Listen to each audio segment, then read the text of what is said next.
Hello, hello, hello. It's your girl Champagne Lloyd, and welcome to 5 Minute Fridays, y'all. As always, you know your girl's hoping you have a fantabulous day, but if you're not, y'all know how we do. We flip the script because we understand that nope, we can control every situation, circumstance, person, place, thing, who mama, daddy, them is, who that white people think husband is, them kids. What gig we gotta go rock today? Who's gonna be at that said gig, and what attitude they're gonna have once we bust through the door, but we understand it doesn't even matter because every day, all day, 365, 24/7, 60 seconds to every minute, you, sir, yes, you, ma'am, yes, you can control your reactions, attitude, and responses to anything and anyone and anywhere you got to be today.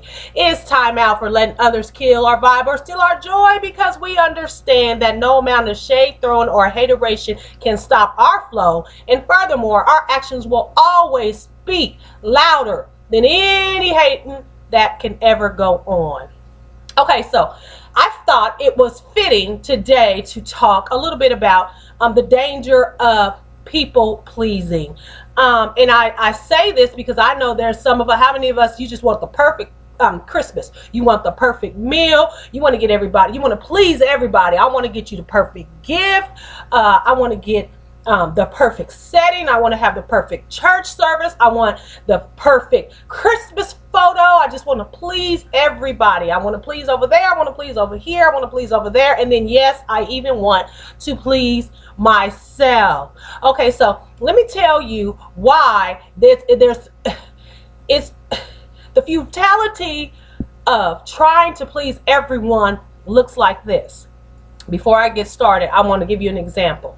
This is what we are actually up against in our quest to people please. There's a story of a grandpa and his grandson. He took his grandson on a vacation. He decided that it would be cool for him and his grandson to ride a donkey. So the grandpa, he rents the donkey and everything and puts the grandson on this donkey, and he's walking along, and then a group of people sees him and they say, "What kind of grandpa is that to let his grandson ride on this donkey alone? I'm sure that little boy is scared up there by himself." So grandpa says, "Okay, all right, maybe that's true." So grandpa says, "Okay, grandson, you get down and I'll ride the donkey since they're saying it's, not safe." So he's walking along. Grandpa done got on the donkey. The little grandson is walking with the reins, and they're going down the street. Another group of people. "How dare that man work that child like that? He's riding on a donkey and making that little boy walk. What kind of grandfather does that? What a shame." So grandpa says, "Okay, maybe this is not a good look. So, okay, come on, grandson. How about we both get on this donkey and ride? And I'm sure nobody, this will please everybody. Nobody will have any beef with this." So they get on the donkey and they're going along, and grandpa got the reins, and then he goes by another group of people and they say, "How dare they abuse that donkey like that, putting all that weight on this little donkey? Shame on them. They shouldn't be both riding on that donkey. Poor donkey." So grandpa was just like, "Okay, wait. I couldn't ride my grandson. I couldn't let my grandson pull the reins while I ride. We both couldn't do it. So I know both of us are just going to get off and we're just going to walk the donkey." How many of you know there was somebody that had something to say? They're going along, walking side by side as they lead this donkey on. And then another group of people say, "How dare he make that grandson of his walk? There's a perfectly good donkey. Why is he making that little boy walk? He needs to be riding. How stupid can you be?" You get what I'm trying to say? It is impossible to please everyone. Nothing is going to be perfect. Hear me clearly. The definition of pleasing is one word, y'all. It is satisfying or appealing.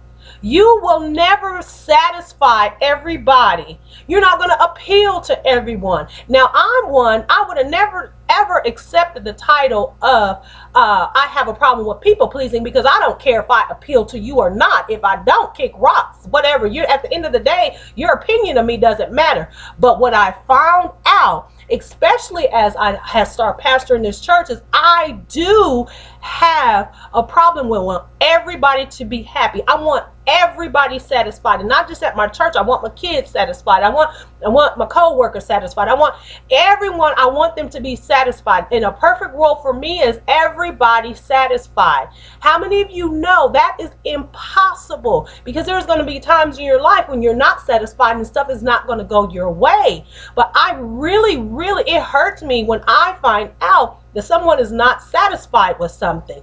It really hurts. I feel that. So I am a people pleaser too, because I want everybody pleased. I don't care if you're pleased with me, but I want everybody pleased, and you can't do that. That is people pleasing. There is a wonderful proverb. I promise you, y'all, this is in the Bible. It's Proverbs 29 and 25 in the Message translation. The fear of human opinion disables. The fear of human. I'm telling you, there's something that came up. I'm up all night past 2 o'clock in the morning because I found out someone was not satisfied.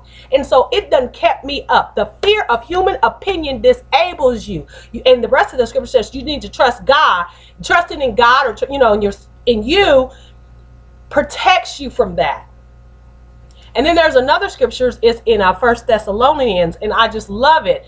It just basically says we are not trying to please people, we're trying to please God. And what that basically means is my motives behind something. Am I wanting to please you? If I want you satisfied what's my motive? For my feel good, for my emotions to be on 100? Is that why I want everybody pleased? When I know that it is impossible that everybody's going to be satisfied at life.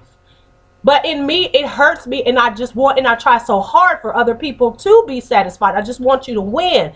That is not right either. I am people pleasing. So in this holiday season, just know your family, they may have a couple of beefs. You might not get the perfect gift that you want. You might not be able to provide for those you love in a way that you know they will be satisfied. You might not get anything. You might not be able to do anything. You might not have a party to go to, a person to chill with, or a meal to eat. But trust me, the antidote to people pleasing is, as Paul said, I found contentment in whatever spot I find myself. I don't have a family. Go somewhere to like the rescue mission or to a shelter of some kind if you need family. I don't have anyone I don't have the perfect gift.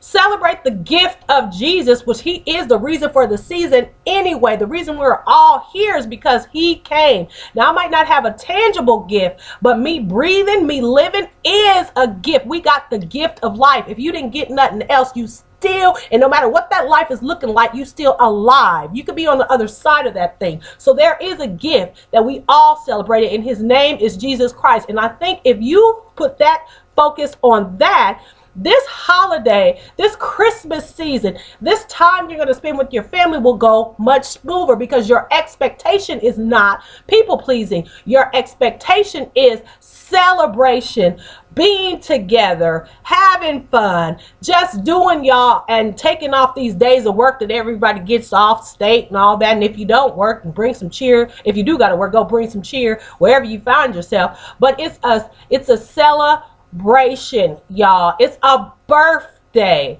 So in this season, don't let your people pleasing negate the fact that we are in a wonderful time. No matter who's in political office and all that, we are in a happy time. And this time is because it is Jesus Christ's birthday. I know I'm not saying you're not a believer or nothing, but for me, that's how I'm going to get through this season. Find what you need that brings you joy to get through this season. And when you can't please the people, please your dang self. That's what I do.